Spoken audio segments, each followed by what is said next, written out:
Good evening and welcome to episode 96 of Mystery, Murder, and Mayhem. I hope y'all are doing well out there this week or middle of the week, whatever.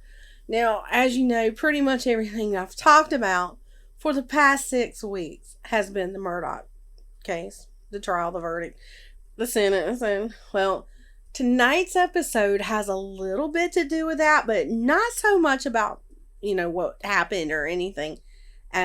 Or Murdaugh himself. Now, I said many times throughout the trial about how much I admire Judge Clifton Newman. And that was the judge that was presiding over the Murdaugh trial. And he really impressed me during this trial. And then the trial of Samantha Josephson's murder, or murderer, Nathaniel Rowland. That was the first trial I ever watched of his. I mean, he just seems to be this kind of no nonsense type of guy, and to hear him speak to defendants when he's sentencing them is quite amazing. Newman has a very interesting background, and that's what I'm going to be telling y'all about tonight on Mystery, Murder, and Mayhem.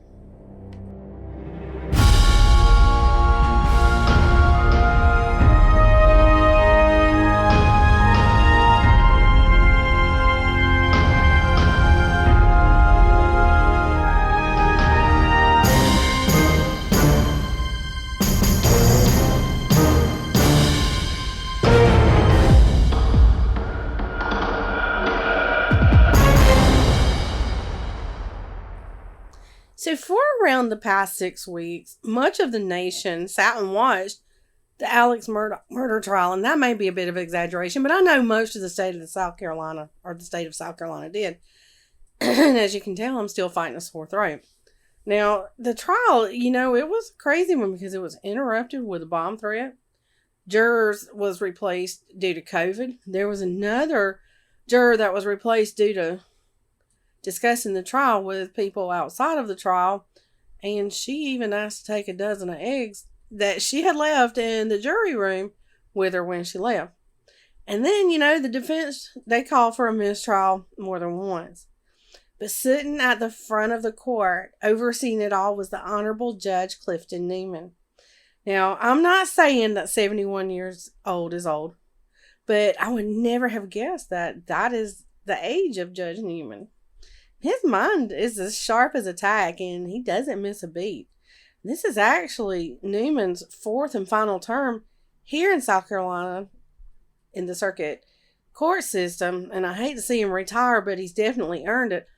Plus, the state of South Carolina law requires that judges retire in the same calendar year as their 72nd birthday. Well, I wanted to give y'all some background on Judge Newman, because, we just know him as the judge, but, getting to where he is now was pretty interesting. So, he was born on November the 7th, 1951, in Kingstree, South Carolina. And Newman, he was the first member of his family to be born in a hospital. His father, Marion, he was a preacher, and his mom, Alice, she was a domestic worker. And when he was only 3 years old, his mom, Alice, she left him in the care of his grandparents and an aunt and moved to New York City to take another domestic job as, and I believe I read that it was at a professor's home. I believe he was a professor from, I don't want to say, maybe it was Columbia University, but that's what I believe I read. But I know that it was a professor's home that she went to work in. Well, in the 50s and 60s, Newman attended racially segregated schools. And while he was in high school, he played the role of a New York City lawyer in a play that was based on the 1954 U.S. Supreme Court school desegregation case. And it was his experiences in that play that propelled him towards a legal career. And when he graduated high school in 1969, he graduated as the valedictorian of his class. So, that says he's a pretty smart dude, Now, after high school, he earned his graduate degree from Cleveland State University. And after earning his law degree from Cleveland Marshall School of Law, he began practicing law in the Cleveland area. But then in 1982, he returned to his home state of South Carolina, and he opened a private law practice, and he had offices in Columbia and Manning, South Carolina. But shortly after that, he relocated his office to his hometown of Kingstree. Well, over the years since then, he served as a defense attorney, a civil practitioner, and a prosecutor. But in the year 2000, he was elected by the South Carolina General Assembly to serve as a circuit court judge. I can't talk today, and I apologize for that.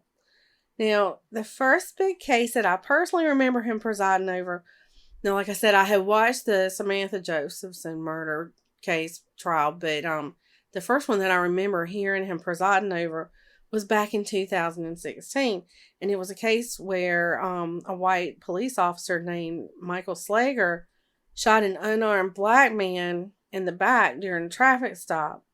And that was a big case back then, and until that time, we didn't really have a lot of racially, I'm not going to say that we didn't have it, but you just didn't hear about a lot of racially motivated crimes involving law enforcement. I mean, like I said, I'm not saying it didn't happen. You just didn't hear about it that much until that one. Now, that was the first one that I remember. But as far as his cases or trials that he presided over.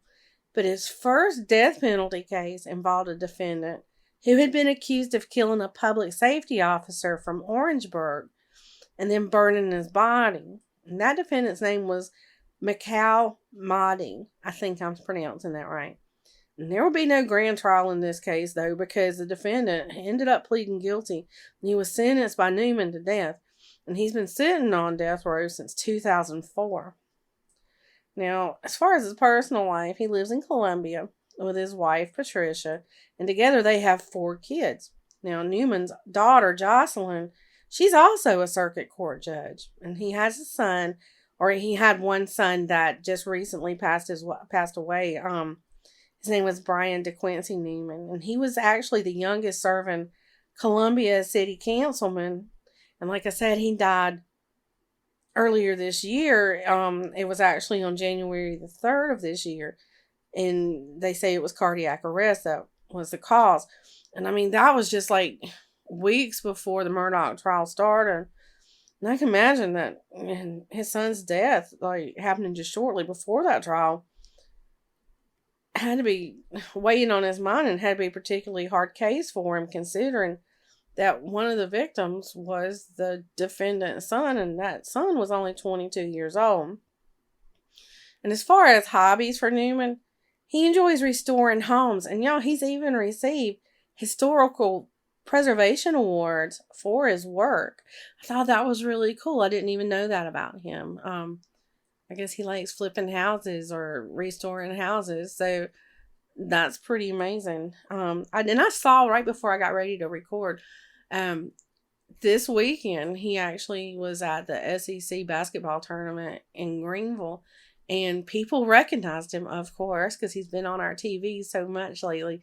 But they were stopping him to take selfies with him, so I thought that was pretty cool. And he was smiling in the selfies that I saw, so he must have not minded like people stopping him or anything. But like I've said many times, this was like one judge that has impressed me, like in the trials that I've watched him in, and just from reading like many posts on various social media networks, I can see that I'm not the only one that's been impressed by Judge Newman.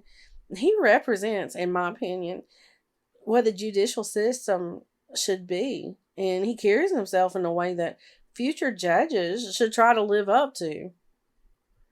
Now, we talk about how kids today don't have a lot of good role models left, but I fully believe that Newman is one that kids of all ages can look up to. Well, y'all, I know that was a short one, but that's all I have for tonight's episode. I just felt like I needed to tell y'all about Judge Newman, since we watched so much of him. But y'all be sure to come back next week for an all-new episode of Mystery, Murder, and Mayhem.